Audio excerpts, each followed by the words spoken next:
এখানে আল্লাহ পাক বলছেন মানুষের মধ্যে কিছু মানুষ আছে যারা তাদের নফসটাকে আল্লাহর সন্তুষ্টির জন্য বিক্রি করে দিয়েছে। মানে তাদের জীবনের মূল থিমটাই হচ্ছে আল্লাহ পাকের সন্তুষ্টি অর্জন করা। কোনো কিছুকেই তারা আল্লাহর সন্তুষ্টির উপর প্রাধান্য দিবে না।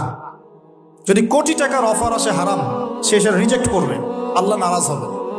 একটা সুন্দরী মেয়ে যদি জেনার অফার করে, সে রিজেক্ট করবে, কারণ সে আল্লাহকে ভয় করে। সে আল্লাহ পাকের জমিনের উপরে গায়রুল্লাহ বা কুফফারদের তাগুতদের কোনো লজ ইমপ্লিমেন্ট করতে পারবে না, কারণ সে আল্লাহকে ভয় করে। সে ইকোনমিক লাইফে হালাল হারামের পরোয়া করে চলবে, কারণ সে আল্লাহকে ভয় করে। সে তার পরিবারে পর্দা এস্টাবলিশ করবে, বিকজ সে আল্লাহকে ভয় করে। মানে আল্লাহ পাকের সন্তুষ্টির জন্য নিজের নফসটাকে, জান মাল সবকিছুকে বিলিয়ে দিয়েছে।